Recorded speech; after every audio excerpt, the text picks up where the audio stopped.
Boom, boom, boom, boom, boom. 1090 Jake would make a spontaneous statement that the gun was in the closet under the green shirt. He said that he did shoot the gun to see if it worked. I told the police where it was. Okay, today's video is gonna be a quick one. It's more of an update for the 1090 Jake video that I uploaded last month.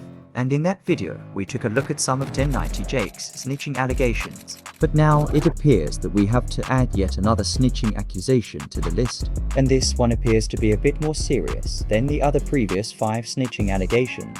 So I have to say it's looking like we might be seeing old Jakey boy going on another live stream to share his thoughts and explain himself for tattletelling again. Because this morning I was about to begin scrolling through YouTube, as I often tend to do. But I did not even get the opportunity to scroll, because almost immediately I noticed a post from YouTuber Brian Blake, and I just could not believe what I was seeing. I was surprised to say the least, because in this post Brian Blake writes to Vlad TV and 1090 Jake, and he reminds them both that Jakey boy forgot to tell Vlad about his handwritten statement. Apparently the grievance that we learned about in my 1090 Jake video definitely was not all that he wrote. Now listen, I'm not sure if this is 100% true, but however, I do watch the Brian Blake channel, and I do not believe him to be a liar. So for my own peace of mind, I'm going to accept this as fact, until it is proven to me otherwise. An interesting thought is, Jake recently released a video where he was debunking every single snitching allegation that has ever been laid upon him. And this video was titled, 5 times they said 1090 Jake Snitched. Oh man, now he's gonna have to make an updated video titled 6 times they said 1090 Jake Snitched. Either way, it was a very, very entertaining watch. When I'm rocking with y'all rocking with me. And for this video, I'm not gonna be speaking on your favorite rapper. I'm gonna be speaking on your favorite YouTuber and these snitching allegations. I believe it is snitch allegation number 5 when he tells us about an accusation made from an anonymous source, and I do have to say, to Jake's credit, the source's claims do seem to be baseless and dubious at best. But that's not what piqued my interest with this part of the video. No, to me the truth is actually the interesting story here. Because Jake tells us that in 2012, he found a gun in an abandoned house in between some couch cushions. And then later on, the story goes that Jake was then flashing the gun to his good pals Brad and Alex, who happened to be white and Hispanic. Just take a mental note of that detail for later on in the video, it'll come in handy. Anyways, so yeah, they have a gun that they found, and now Jake thinks he's Bishop in Jews, and he ends up shooting the gun off, and because they were not used to shooting guns. The loud boom sound must have scared them, because they then ran into Brad's mum's house. Wait, I'm sorry, it was actually Alex whose house they ran into. Either way, they ran into the house, but only until the police arrived to immediately summon all 3 of them back outside. And then, with a sense of relief, Brad breaks from all the pressure being applied and tells the police everything that they need to know. I guess you could think of it as some type of scared straight situation. And then Jake will go on to brag about how he beat the case, when the reality is, there wasn't much of a case to beat, considering no one was injured. In fact, there wasn't even an intended target. No, the police understood that these were just some idiots who randomly found a gun, that they had no intention to ever hurt anyone. So the police just took the gun away, and then the problem was solved. Because clearly Jake, Brad, and Alex had no possible way for obtaining their own gun, or else they would have more than just the one that Jake had been noticeably flashing around ever since the day he found it in that abandoned building. Now this is where it gets interesting. In my 1090 Jake video, he tells us that he was only 13 when he moved to Florida, and within 2 months he already had his first gun. And that's because, according to Jake, guns were rather easy to find on the streets for a 13-year-old white kid from Boston. Well, I guess now we finally understand what Jake meant when he said that guns were easy for him to find in Florida. Although I think he meant to say gun instead of guns, and he was actually 17 years old instead of 13 years old. Ah yes, it finally is all starting to make sense to me now. Jake just has a bad memory. Well, don't worry Jake. That's what we're here for, to help you straighten out your story, because it seems to get awfully confusing from time to time. But enough from me. I think it's about time that we hear it from the horse's mouth. So now, take it away, Jakey boy. Now the lawyer would say I gave a statement to police about another shooting, and this was interesting, because someone sent me the snippet of paperwork. Another anonymous page would post a piece of paper, and while you can't read much, You can read Mr. Cherry made a spontaneous statement to the officers. Another typed out picture would say Cherry said he was in the Springs and had to pee and went up to a bando or vacant house and was next to a couch. Something caught his eye and he saw the butt of a gun. He said the gun was silver/gray with a brown handle. He said the gun looked old but the bullets looked new. There were only about 4 bullets in there. Now once again, this paperwork came from a situation I covered on my channel titled "I Shot the Gun, She Passed Away." And since nobody was willing to buy the paperwork from an anonymous page, I requested it all for free. April 20th, 2012, when he passes it to me, I move him out of the way. I went to busting that shit. Boom, boom, boom, boom, boom. So, you know, this shit's going off. This shit's loud as fuck. Everybody starts running. I mean, there's cars going by and everything. The main officer that was there, he's talking to Alex's mom. He's like, listen, is this Section 8? She's like, yeah. And, you know, he tells her, if we get a search warrant and we find that gun inside of there, you can be taken off of Section 8. This is going to affect your whole family. I caused this whole situation. You know what I'm saying? Like, that's my gun. I shot it. So I gotta take responsibility. On April 20th, 2012, 5 officers were dispatched to 12th and Yukon in response to shots fired by 2 white juvenile males. A witness told officers they ran into 1101 Yukon Street, and officers would arrive at the home making contact with 2 white males and 1 Hispanic. They all identified themselves. The parent of Alex allowed officers to search his room for the gun, but they didn't find it. The one juvenile, 1090 Jake, would make a spontaneous statement that the gun was in the closet under the green shirt. Can we please just take a moment and appreciate the phrase, spontaneous statement? Because it seems to be a noteworthy phrase, and well, I can't quite put my finger on it. But to me, there is just something strange about using that phrase. I guess you had to be there, because it sounds like spontaneous Jake was really out here keeping it a buck, and ratting on himself before they even got down to the police station, where all 3 of them continued to sing like birds. Let me tell you, this must have been an easy one for the detectives on the job that night. I mean really, how often is it that they find 3 little birds all singing the same song? Sounds like this case was a walk in the park for those detectives. And this is kind of what I meant when I said that the truth is actually more interesting than the lie. Because in this police report, it seems like we get an exclusive look into the original 1090 Jake gang. And we get the opportunity to learn exactly how Jake earned all of his street cred. Plus, we also get a glimpse into the gangster brain of a spontaneous 1090 Jake. Officers recovered the weapon and ran the serial number, which came back stolen out of a burglary 2 days ago. All 3 juveniles were detained and transported to the district to be interviewed. Alex's mom and Brad's mom would give permission for their juveniles to be interviewed. Brad stated he is in 11th grade and making A's and C's. He was read as Miranda and signed the form agreeing to be interviewed, and Brad said Jake told him the day before that he had a gun, but didn't see it until they got over to Alex's house. Brad said Jake said he found it at an abandoned house in Sulphur Springs. He said Jake started flashing the gun around, and Jake and Alex walked off with some other people while Brad stayed on the porch. A few minutes later, they came running back and said they shot off the gun. They all ran in the house. Alex stated he was in 11th grade and making D's and F's. Alex stated after school they went back to his house. He said he wasn't involved in stealing the gun. He and Jake went to the store and Jake showed him the gun.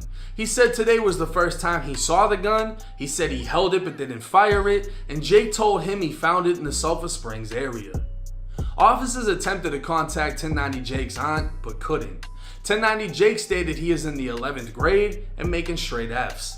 He said he was in the Springs and had to pee and went up to a bando next to a couch. Something caught his eye and he saw the butt of a gun.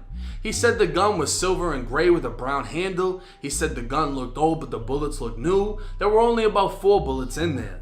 He denied talking to Brad the previous day about the gun. He also denied breaking into a house and didn't show the gun was stolen. He said that he did shoot the gun to see if it worked. So Brad, Alex, and Jake tell the police everything, except for Jake denied seeing Brad, which is a weird flex, but okay. Yeah, like I said, They all told the same story, minus a few details here and there. I gotta say, Spontaneous Jake is quite the guy. Look at him over here taking charges for folks he doesn't even know. Although I am sure whoever originally stashed that gun inside of the couch is very thankful for Jake taking those burglary charges.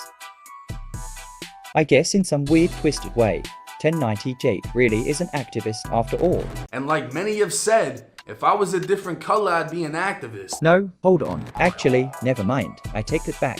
He's not an activist. He's just an idiot who went to jail for some random person's burglary charges. Wait, was this the start of Jake's prison career? I told you. Sometimes the truth is much more interesting than a lie. Now, I told this whole story on how I shot the gun, and I admitted I shot it and that it was mine because the cops were threatening to get a search warrant to search Alex's whole house, not knowing his mom had pills and a weed plant in her room. So because I shot the gun, and we were standing in front of Alex's house as Alex's mother started to cry, begging him to tell the police where it is, I told the police where it was. I said it was mine. I shot the gun, I found the gun, and I was willing to take all responsibility because I didn't want them getting a search warrant, finding all of his mother's shit, and then snatching their Section 8. But the funniest thing about all of this is everyone said the story was fake because I shot a gun off and nobody got charged. According to the paperwork, me and Alex both denied stealing the gun, but both confessed to possessing it. See, that's your problem right there. Why the fuck would you tell the police that it was your gun? Especially when you knew that it was not your gun. You cannot be saying things like this in a statement. Because what if the gun happened to be in a burglary the day before? Or even worse, a homicide? I can just see it now.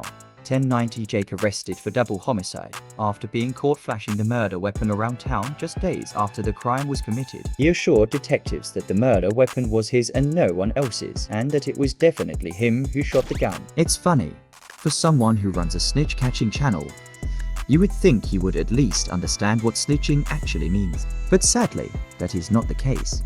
Jake is under the impression that lying to police is the same thing as not talking to the police.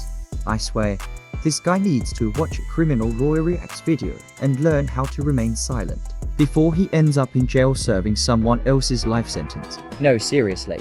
I worry about Jake and his spontaneous behavior. The investigation into the burglary led to evidence linking both me and Alex to the burglary. Alex was subsequently arrested and gave a post-Miranda confession implicating himself and me. No charges for discharging a firearm would be placed due to the cooperation. And that's our word of the day, cooperation. Jake's defense for not snitching in this case is that he only snitched on himself, so okay. I guess that counts. But I still think he ought to not self-snitch, because you never know what details of a crime that you might unknowingly corroborate for detectives. So it really is just best to keep your mouth shut and wait for a lawyer. But what am I saying? You should know all of this already. I mean, aren't you the one who calls out rats as a profession? At the time the firearm was recovered.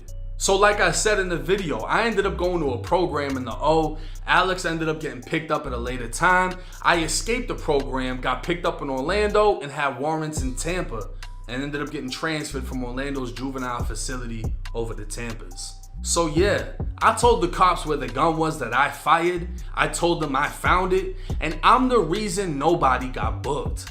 Meanwhile, Brad told the police I had the gun the day before. I do not want to exclude the possibility that these three little birds are actually the numbnuts who did the burglary, because that would also be hilarious. Let's think about that scenario for a moment. That would mean they broke into someone's house and stole a gun, just to then shoot it off in front of their own house, causing the police to arrive and immediately link the gun to the burglary. Moral of the story: never do a lick with Spontaneous Jake. The guy is unpredictable. You really never know what he might say next. But Alex never said anything against me because when I went to court, they told me they have no new witnesses, statements, or confessions, and I beat the entire case. So we never got charged with shooting the gun. We got charged with the burglary the gun came from and possessing it. Yeah, there's a lot going on in this story, but to sum it up, basically Jake found someone's gun that they had stashed from doing a lick the previous day. and Jake pretty much immediately gets the gun confiscated by police. And then the OG 1090 Jake gang all ratted on each other and got in trouble, which ended up with 1090 Jake getting charged for a burglary that he didn't even commit. And then he was sent to a youth prison. Then, that's what began his lifelong love of telling prison tales on YouTube. Nice. I think we are really making some decent progress on the 1090 Jake story in this video. Now, remember when we were talking about Brad and Alex, and I told you to keep their ethnicity in mind for later on in the video? Well, this is where it will come in handy. Because in snitch allegation number 3, Jake claims that he shot his aunt's window out with a BB gun, and when police came he lied, and he allegedly made up a description of the guys with a gun. Would you be surprised to hear that the description he gave was of a white male and a Hispanic male, which just happens to be the ethnicity of his two pals? I am not saying that he snitched on Brad and Alex, but it is yet another example of why it's best to ask for a lawyer and keep your mouth shut.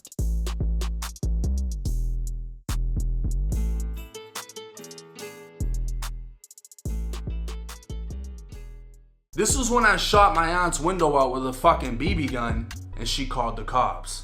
I gave the police 2 fake descriptions, and the paperwork would state, on March 23rd, 2012, the eyewitness Jacob Cherry made the following sworn statement.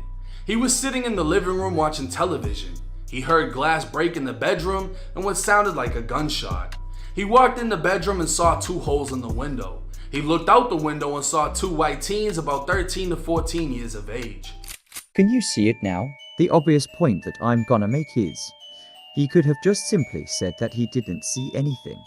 I don't understand why he would have to make up a whole story where he's snitching on these imaginary people, who, coincidentally also fit the description of his 2 best friends. One was Hispanic wearing a red t-shirt and shorts, the other was wearing a black t-shirt and green shorts. He was the one carrying the black airsoft handgun. They saw him looking at them and ran northbound on Fremont towards Waters. He has never seen them in the area before and cannot identify them. I mean, imaginary or not, we can clearly see that Jake has no problem speaking with police, and he also has no problem with making up stories on the spot. And another thing, Jake, why the fuck would you shoot your aunt's window out with a BB gun? We got Dennis the Menace over here making noise in these streets. No, seriously, this shit just doesn't add up to me. Either it was a white and Hispanic male, or it was Jake. And if it was Jake, well, then it sounds to me like he did not appreciate his aunt letting him live underneath her roof. Like, what did your aunt do? Why fuck her window up? Also, throughout him debunking all of these snitch allegations, we haven't even heard the slightest hint of any gang associations. I don't know, it just makes me think, because I'm sure you know the saying, if it walks like a duck and talks like a duck, well then, it just might be a duck. Now this is where Unspoken would start his long list of lies and deceit. Unspoken would state he doesn't show his face much, but he's connected to the industry. He'd also claim he had 13 interrogation videos in connection to the Boston Richie case, and because he didn't like how I portrayed Boston Richie in my video, he decided to look into me. He'd send me 8 pages from the Tampa Police Department relating to the BB gun shooting. You could tell he was excited, even cocky to have a paper saying I was an eyewitness and the potential impact this would have when the news broke. But I laughed it off and questioned him on where it actually said anyone was arrested. I'd already told him they were identified as Casper and Danny Phantom, how the 2 suspects never existed, and how I actually shot my aunt's window out. Alright, that's enough of that shit. Yeah, that's pretty much how that story goes. Jake shot his aunt's window with a BB gun, and blah, blah, blah. I do understand why he pivoted in the direction of exposing rappers, because Jake's true life stories can often be painfully boring. And well, fuck it, since we're on the subject, what's up with the accent? It genuinely sounds as though he's doing a parody of a Boston accent. But if we were to rewind the clock and travel back to the original 1090 Jake gang, back when Jake was working at a smoke shop, you'll notice Jake has a completely different accent. And it's this type of behavior that makes me wonder if Jake is in fact a real gangster at all. Or is he just a poser? Hey, you better tell her how we were rocking the Appalachian now. Big 500, you better tell her how we were rocking the Appalachian now. Goose swang, I'ma hit him. Goose say get him, I'ma kill his ass, man. Stop playing, you already know this shine shit, that stone shit, man. Love and loyalty, bitch. This the stove. This the job, you know what it is. Fucking hoes in the bathroom like it ain't shit. To get that money, nigga, y'all tatted up big stupid ass bees out in this bitch, y'all. On March 23rd, 2012, the eyewitness Jacob Cherry made the following sworn statement. No charges for discharging a firearm would be placed. Due to the cooperation, I shot a gun off and nobody got charged. Now there ain't nothing else to say in this video. There's nothing else to explain. If you're still confused for some fucking reason, rewind it, rewatch it, understand it, whatever you need to do. I'm still confused and I need answers, Jake. What happened to that southern accent? Where did it come from? Where did it go? I bet you that if Jakey Boy's parents would have seen this, that he would have been grounded for at least a week.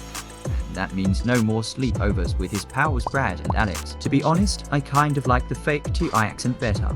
I felt like he really had something there. I wonder what accent he went with when he was giving his statement that night to the police. I'm willing to bet he sounded a lot more like Brad than he did TI that night though. And I think that's a nice place for us to end today's segment of Sometimes the Truth is More Interesting Than a Lie, starring the one and only 1090 Jake.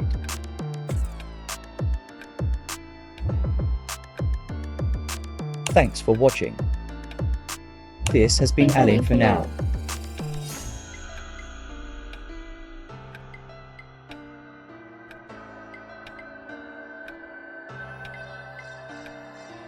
High school freshman year, they had me under investigation for selling ecstasy, guns in the school. So we had a whole little situation going on. I moved down to Florida when I was 13. Okay. Yeah. And so it's a totally different environment, or? Yeah. I moved down to Florida within like 2 months. I had my first gun down there. Really? Boom, boom, boom, boom, boom.